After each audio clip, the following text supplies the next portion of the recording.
One of the most interesting developments in my life has been the manifestation, if you will permit that term to be used for this. Manifestation, that is. It's used a lot in the New Age circles. But this fascinating development in my life has been the manifestation of my profession, where years ago I had decided that it was my goal to figure out how I could talk to people for a living. And it's not just in public speaking, because even making a recording like I am now and then posting it for my podcast is a form of public speaking in many ways. And I will simply take a detour for a moment to explain why that is, and some other ways that you might not think about. First of all, of course, because when I'm publishing, right, that's making it available to the public, and I'm speaking. So that is very definition of public speaking. The other way to look at this is to see, and there's a lot of lessons here, right? The other way to look at this is that there are a lot of people who are terrified of speaking in public live in front of audiences. And some of those same people, not all of them, but a percentage of them, are just as terrified to turn on a recorder and make a recording and publish that as well because of fear of criticism. And all of this comes down to fear. And I've spoken a lot about my study, a field that I've developed within my practice as a clinical hypnotist and a metaphysical scientist, martial artist, and ordained minister. All of these things actually converge into one thing, which I'm really a teacher of healthy living and self-defense, or a healthy living and self-defense coach. Everything that I speak about really and share comes down to really that's what it is. And when I ultimately look at it, everything really is a form of self-defense, because even healthy living is a form of self-defense. I'm not going to get into that now. There's a lot of things that I've spoken about already on that, and I will do more of it. But this is more just making a note about this interesting, fascinating, and very welcome development in my life. Whereas but before I've done that little sideline there. But the other thing, yes, a lot of people are terrified of speaking, even making a recording, because of fear of the criticisms or being made fun of, or they might sound stupid, and on and on. And so that's another similar thing to public speaking, right? So first of all, the very definition of the fact that I'm publishing this and I'm speaking is public speaking. And second, there's a relationship to people have a fear of being criticized, and one of the reasons why they don't take action on things. And there are some deeper reasons about insecurity, which also people call, imposter syndrome, which can be shored up, and you can be much more confident if you actively develop what I call the self of substance. And I just recently made a very explicit podcast about self of substance that I published on One Person Enterprise, and there's other stuff about that which will come out as well. But it's really about, and I'll just cover it really quickly, that it's about being well-rounded, and it's about having substance rather than being superficial. So it means, like, for example, I am very passionate about and proficient at speaking about applied philosophy, science, and spirituality. And I am also a musician and a singer, a lyricist, a composer, a performer, and a dancer. So all things music, and I'm very good at it.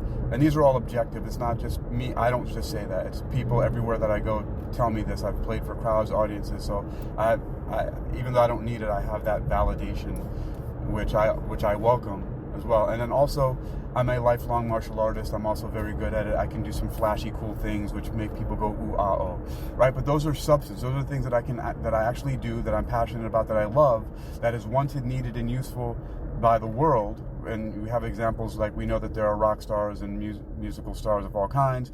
We know that people pay lots of money to go see MMA, and we also know that there are a lot of lecturers and speakers out there that people listen to for like science communication and other things like that. So we know the world has already validated those things, that they're wanted, needed, and useful, and those are skills that I have, that I'm very good at, that I have above world-class skills to be able to communicate those things, perform those things, to share those things, to teach those things, so on and so forth, right? And so when you have a self of substance, you can be yourself, and it eliminates any of this imposter syndrome and insecurity and all of that. And so in the development that has happened when I decided years ago was this, that I felt like, I said, my desire is to be paid to talk to people. And when I imagined it, it wasn't just, I don't even think at the time I wasn't doing podcasts when I first had this idea, because this happened at around like early 2004, and then very soon after, in November of 2004, I enrolled in the Hypnosis Motivation Institute and learned clinical hypnosis, which clinical hypnosis, one of the things that we do, I don't know if you know this, but we basically sit a person down and have them recline, and then we talk to them. Of course, we talk to them in a very specific way using hypnotic modalities to help get them into a trance state and things like that. But I started speaking to people for a living. So I was getting paid to talk to people. And then very shortly after that, I got invited to be a guest on a podcast called Karma Cafe. And I did several hours of talking on there at a time, and it helped to boost interest in people because I shared it, the host of the show shared it. I was already acquainted with which is why I even got on it, nepotism, the daughter of one of the hosts of the show. And so she talked about it, and it helped build up my yoga classes and my popularity doing that. But it's always been something on my mind, because I do a lot of hard labor. You know, so for example, I work in film and TV as doing props in the art department and special effects. And in the art department, no matter what level you're at, unless maybe of course you're the set designer, but the art directors that I've worked with, and I've also worked as an art director on music videos, and it doesn't matter if you're the art director, the prop master, one of the set dressers, a set decorator, right, a prop assistant. It's basically, I call it like light construction. And I've done construction as well. I've worked for a company called Brand Scaffold Builders, where we built scaffolding for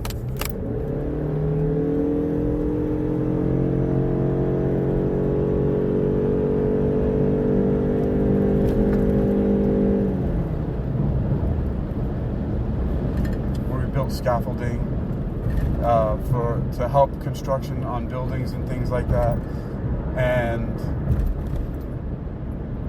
I've also worked on construction crews of various kinds.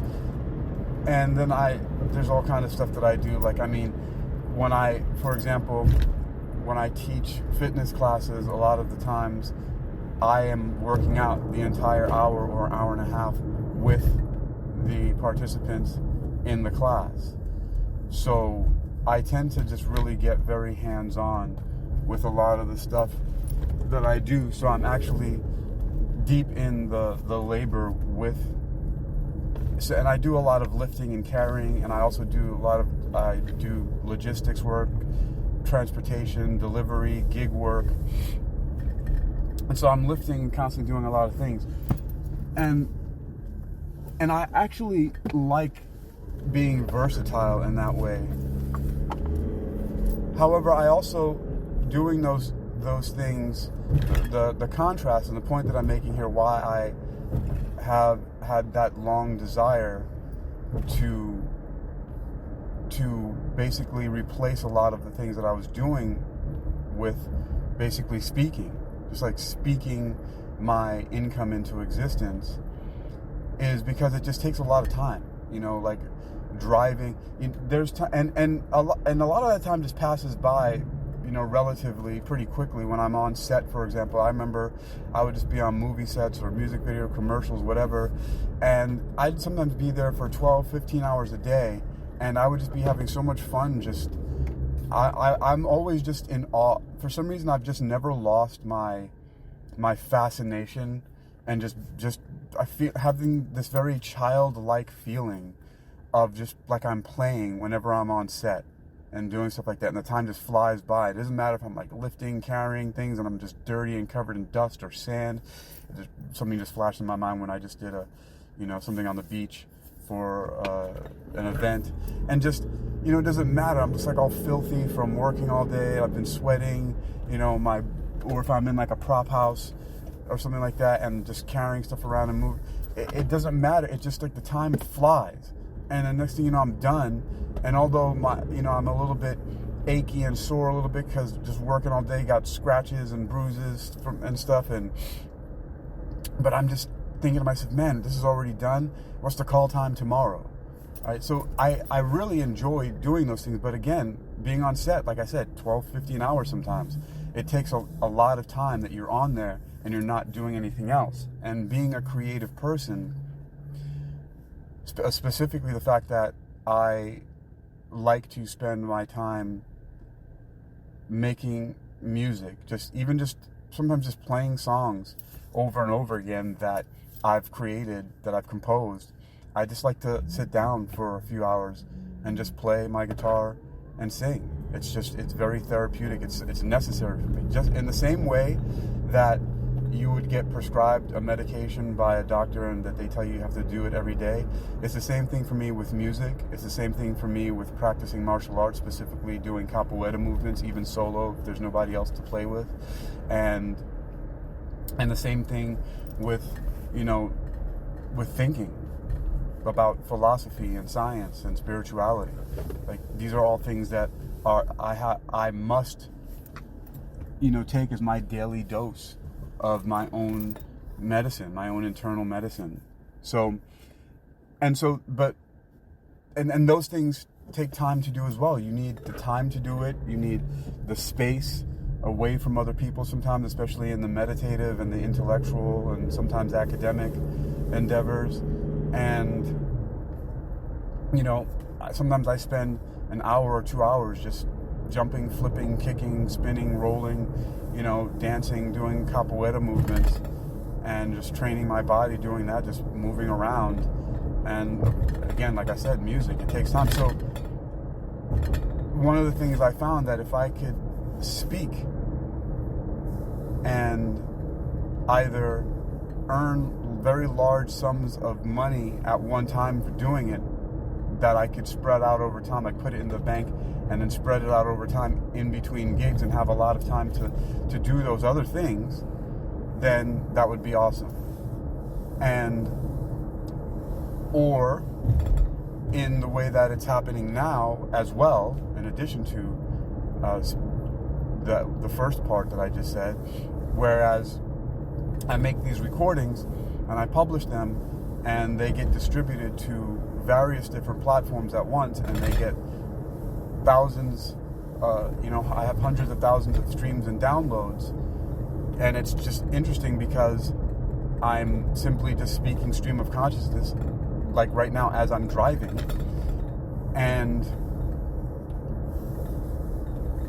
so I get ad share revenue from that, and subscriptions to supporters clubs, and also it amplifies my reach so that when people search for me online, they find that I have this incredible body of work that's not only in the form of written blogs, but also, all these podcasts and things like that. I just have a very strong internet and online presence because, I've been online for 20 years. Since 2006, I have, one of my first websites, hypnoathletics.com, has been online since 2006, March of 2006. So it's over 20 years old now.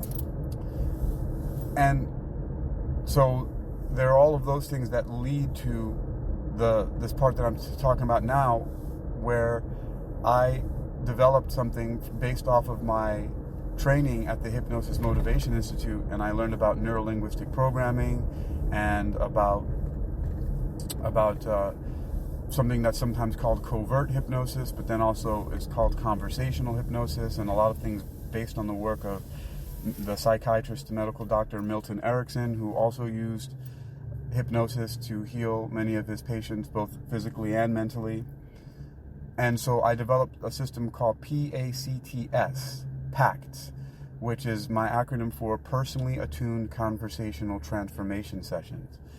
And throughout my clinical residency from HMI, the Hypnosis Motivation Institute, one of the things I did, because we could either sign up for space at the clinic that was on site on campus, or we could have sessions at our home office or other places, and we just had a sign-up sheet that when we did a session with somebody, they would sign that to verify that we in fact conducted a hypnosis session, and we could turn that in for credit towards the hours that we were required to accumulate to graduate during the clinical residency portion, because we had to be in practice and working with clients, and that was the final part of it. And so I started doing sessions in various different places. I worked at a gym at the time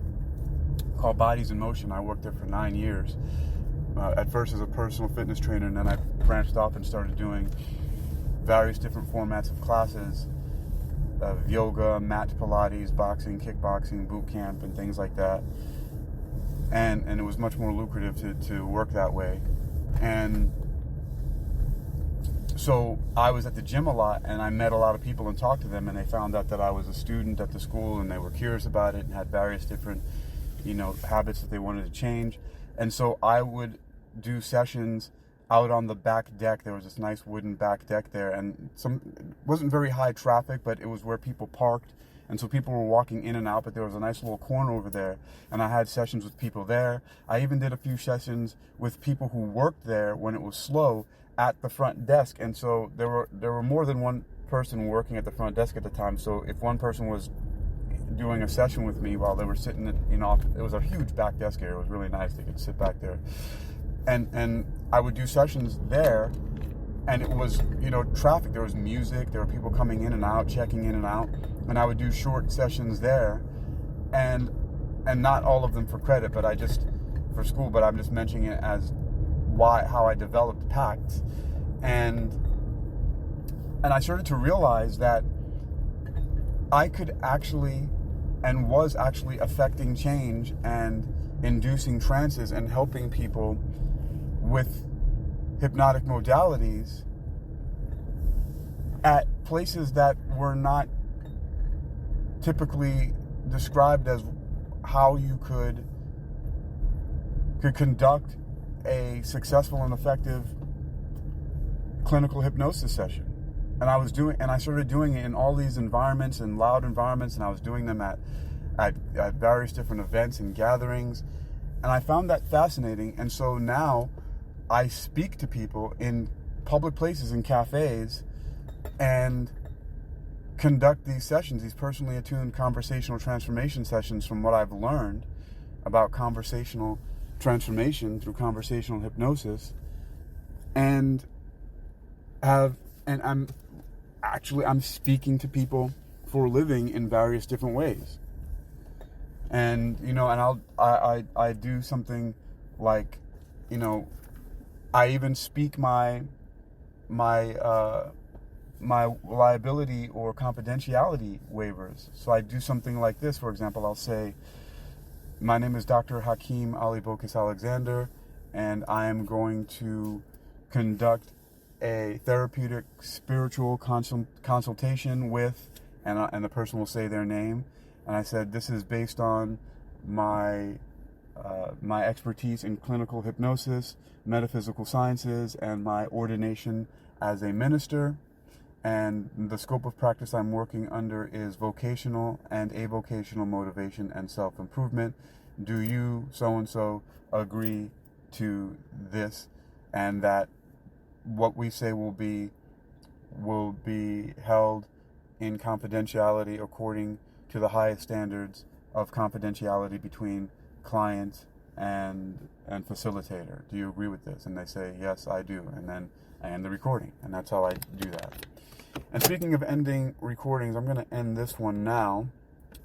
But I made my point. I am, at this time, I've realized that I've been speaking for a living, and more of it is happening in various different ways. And so this could be some encouragement to people who, the basis, the foundation of this is really the self of substance, which I've talked about before. Like I said, I talked about it. You can go to One Person Enterprise podcast. You can find it various places and hear a little bit about that. But when you really have a position of expertise, when you've developed something, you can speak about it, and you can speak about it in ways that are either in depth, where you can describe every single step of it, or you can just be motivating and talk about it in a way you can inspire people, as I'm doing now. But this is also going to turn on some lights for a lot of people and help them to realize that there's a lot more that you can do when you know and understand it and can communicate something very well. I am Hakeem Ali-Bocas Alexander.